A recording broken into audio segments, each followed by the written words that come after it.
अगस्त महीना में खेती करने का बुआई करने का सही तरीका क्या है जिससे आपकी उपज अच्छी होगी और उपज की बिक्री भी ज़्यादा होगी। तो किसान भाइयों, जुलाई में बहुत सारे किसानों ने सब्जी की खेती की है, लेकिन अब अगस्त में बोई जाने वाली सब्जियों की बारी है। अगर आप भी सब्जियों की खेती करते हैं अगस्त महीना में और सही समय पर फसलों की बुआई करते हैं तो आपकी जो पैदावार है वो अच्छी होगी। तो किसान भाइयों, आज की इस वीडियो में मैं आपको अगस्त महीना में कौन सा फसल लगाना है, कौन सा खेती करना है, किस सब्जी के खेती करना है, उसके बारे में पूरा डिटेल में जानकारी देने वाला हूँ। तो वीडियो को लास्ट तक ज़रूर देखिएगा। साथ ही चैनल में नए हैं तो चैनल को सब्सक्राइब ज़रूर कीजिएगा। तो चलिए वीडियो को शुरू करते हैं। अगस्त में उगाई जाने वाली सब्जियों में जो कंद वर्ग की आप सब्जी ले सकते हैं किसान भाइयों, उसका रेट अभी अच्छा मिलेगा। और किसान भाइयों, आपको बता दें कि जो कंद वर्ग की जो सब्जी है जिसमें मूली आता है, तो मूली अभी 30 से 40 रुपया का जो रेट है वो मार्केट में चल रहा है। अगर आप भी जून जुलाई में अगर मूली की खेती करते हैं तो आप का जो अगस्त महीना में मूली निकालते हैं तो आपको अच्छा रेट मिलेगा, क्योंकि अभी बाज़ार में बहुत कम सब्जी आ रही है, क्योंकि अभी सारी सब्जियां सड़ने और गलने लगी है। बारिश के वजह से सब्जियां सड़ रही है और जो पॉली हाउस हो गया वहीं से आ रही है सब्जी। तो अगर आप अगस्त महीना में भी लगाते हैं, मूली की खेती करते हैं अगस्त महीना में, तो आपको अच्छा रेट मिलेगा सितंबर में, क्योंकि मूली किसान भाइयों मात्र 45 दिन में 40 दिन में ही तैयार हो जाता है। तो आप मूली की खेती कर सकते हैं। किसान भाइयों, मूली की खेती की बात करें तो सबसे पहले आपको अपना खेत को अच्छी तरीक़ा से साफ कर ले, क्योंकि अभी बारिश के वजह से बहुत ज़्यादा घास और झाड़ी हो गया होगा, क्योंकि अभी बहुत ज़्यादा लगातार बारिश होने से खरपतवार बहुत निकलता है। तो आप अपना खेत को अच्छी तरीक़ा से साफ कर ले, उसके बाद 3 से 4 बार हल्की या गहरी जुताई कर ले। आप 3 से 4 बार गहरी जुताई कर ले, आप ट्रैक्टर से या फिर हल से आप जुताई कर सकते हैं। साथ ही आपको पानी निकालने का पूरा व्यवस्था रखना होगा, क्योंकि किसान भाइयों अभी अगस्त का महीना है और इस महीना में भी बहुत ज़्यादा बारिश होती है।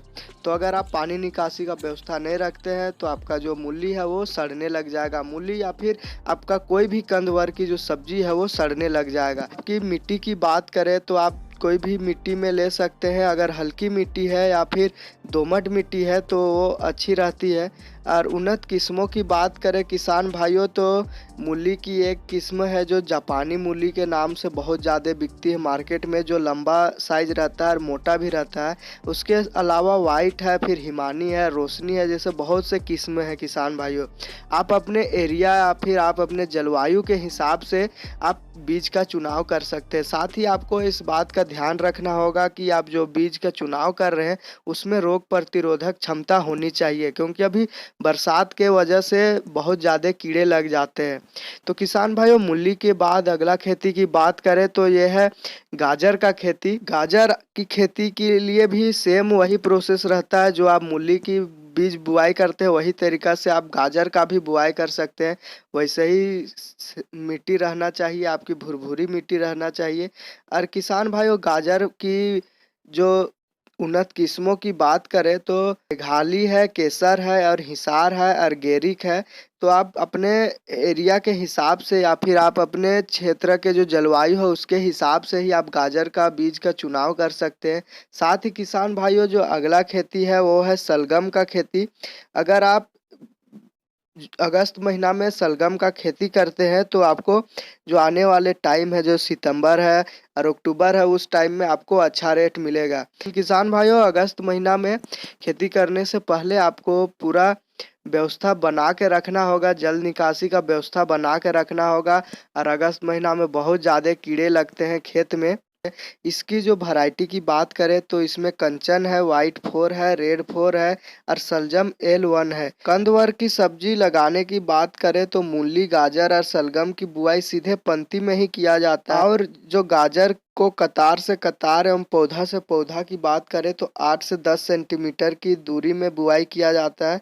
और मूली और सलगम को कतार से कतार 15 से 20 सेंटीमीटर और पौधा से पौधा 10 सेंटीमीटर की दूरी या फिर आप जिग जैग में भी लगा सकते हैं। तो खाद की बात करें तो 1 एकड़ में आप 70 से 80 क्विंटल गोबर की खाद मिलाकर जुताई कर ले। और आप रासायनिक खाद मिलाना चाहते हैं तो 1 एकड़ में आप 30 से 35 किलो यूरिया नाइट्रोजन होता है वो मिला सकते हैं। इसके साथ ही आप 15 केजी डीएपी और 20 केजी पोटास मिला सकते हैं। सिंचाई की बात करें तो अभी बरसात का टाइम चल रहा है किसान भाइयों, फिर भी अगर आपके यहाँ बारिश नहीं हो रही है तो आप 8 से 10 दिन में सिंचाई कर सकते हैं। इसमें लगने वाले रोगों की बात करें तो पत्तियां खाने वाले जो कीटे होते हैं, जो पत्तियों में छेद कर जाते हैं जिससे पत्तियां छलनी हो जाता है, ये जितना भी सब्जियां में रोग लगते हैं वो बरसात के दिनों में ज़्यादा लगते हैं। किसान भाइयों, आपको हमेशा एक बात का ध्यान रखना होगा कि को उपचार करने के बाद ही आपका बीज बुआई करें। और बीज उपचार के लिए आप इमिडाक्लोपीड से उपचार कर सकते हैं। और रोग लगने पर किसान भाइयों आप इसी दवाई को 10 लीटर पानी में घोलकर छिड़काव भी कर सकते हैं। तो उपज की बात करें तो 40 से 50 क्विंटल प्रति एकड़ से निकलेगा। और अच्छा रेट मिलने पर अच्छा मुनाफा भी होगा। इसके लिए आपको अपना फसल का ध्यान रखना होगा, साथ ही बरसात में जो फसल में रोग लगते हैं किसान भाइयों और ज़्यादा पानी के वजह से गलने भी लगता है, इसके लिए पानी निकासी का आपको व्यवस्था रखना होगा। उम्मीद करते हैं किसान भाइयों इस वीडियो से आपको ज़रूर कुछ सीखने के लिए मिला। वीडियो पसंद आया तो वीडियो को लाइक कीजिए, चैनल में नए हैं तो चैनल को सब्सक्राइब कीजिए। मिलते हैं किसान भाइयों अगले वीडियो में, तब तक के लिए धन्यवाद।